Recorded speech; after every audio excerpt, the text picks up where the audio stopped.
Jenny loved social media. It was her way of staying connected with old friends, sharing updates about her life, and browsing through countless pictures of food, pets, and vacations. Among all platforms, Facebook was her favorite. It felt like a digital scrapbook where she could relive memories and reconnect with people from her past. But one rainy evening, as she sipped on her tea and scrolled through her feed, something unusual happened.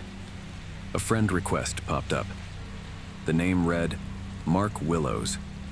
She didn't recognize the name, but the profile picture caught her attention. It was a photo of an old oak tree surrounded by fog.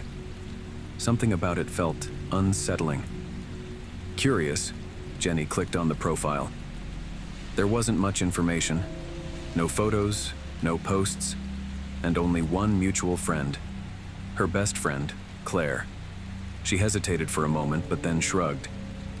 Probably someone Claire knows, she thought, and accepted the request. The moment she clicked accept, a message appeared. Mark Willows. Thank you for accepting my request, Jenny. She froze. It wasn't uncommon for people to send a quick hello after being added, but something about this message felt off. How did he know her name right away? Shaking off her unease, she replied politely. Jenny. Hi. Do we know each other? A few seconds later, another message appeared. Mark Willows. Not yet. Her stomach twisted slightly. She stared at the screen, unsure how to respond. Before she could type anything, another message popped up. Mark Willows. You look beautiful in the red dress. It's my favorite color. Jenny's heart skipped a beat. The only photo she had of herself in a red dress was from a wedding 2 years ago, and it wasn't public. Only her friends could see it. She quickly clicked on Mark's profile again. Still no posts, no photos, and only Claire as a mutual friend.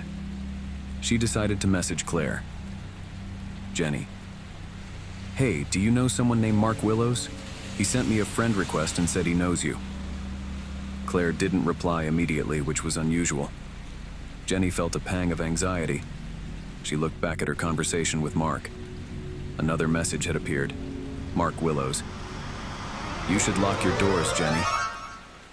It's dangerous to leave them open. Her breath caught in her throat. She looked around her living room, the dim glow of her lamp casting long shadows on the walls. She had locked the doors, hadn't she? Trying to stay calm, she typed back. Jenny. Who are you? What do you want? No response. She waited, her heart pounding in her chest. Then, another message. Mark Willows. You shouldn't trust everyone you meet online. Fear was now coursing through her veins. She jumped up and checked the front door. It was locked. She ran to the back door and the windows, all secure. Her phone buzzed again. It was Claire. Claire.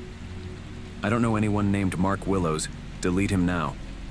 Jenny felt a lump in her throat. She rushed back to her computer to unfriend and block Mark. But as she opened Facebook, her screen went black. A second later, it turned back on, displaying a single image. A live feed of her front porch. She gasped and stumbled backward. The video showed the empty porch, rain dripping from the eaves. She recognized the potted plants, the welcome mat, the porch light flickering faintly. It was her house. She spun around, peering out the window, but saw nothing unusual. Her phone buzzed again. Mark Willows. I see you. Panic overtook her. She called Claire. Claire, someone's stalking me. They sent me a video of my house. What do I do? Jenny, calm down. Call the police. I'm coming over right now, Claire said, her voice steady but urgent. Jenny hung up and dialed 911. She explained the situation to the operator, who assured her that an officer was on the way. She sat in the middle of the living room, clutching a kitchen knife, her eyes darting between the windows and the screen. Minutes felt like hours. Finally, red and blue lights flashed outside, and a firm knock came at the door. She peeked through the peephole and saw a uniformed officer. Miss, are you Jenny Adams? The officer asked when she opened the door. Yes, thank you for coming, she stammered, relief washing over her. The officer stepped inside and began checking the house. Jenny showed him the messages and the live video feed. The officer frowned. "This is serious. Do you have any enemies or anyone who might want to scare you?" he asked. "No, no one," she said, her voice trembling. As the officer examined her computer, a new message appeared on the screen. "Mark Willows. Nice try, Jenny. They can't protect you." The officer's face hardened. "We'll trace this. Don't worry. Do you have somewhere safe to stay tonight?" "My friend Claire is on her way," Jenny said. As if on cue, another knock came at the door. Jenny rushed to open it, expecting Claire, but no one was there. Instead, a small envelope lay on the welcome mat. Trembling, she picked it up and opened it. Inside was a single photo of her sleeping in bed, taken from inside her room. She screamed and dropped the photo. The officer grabbed his radio and called for backup.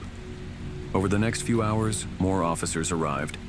They searched the house, the yard, and the surrounding area, but found no sign of anyone.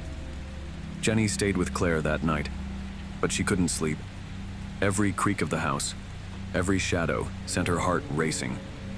The next morning, she decided to deactivate her Facebook account, but when she logged in, she saw a final message from Mark. "Mark Willows.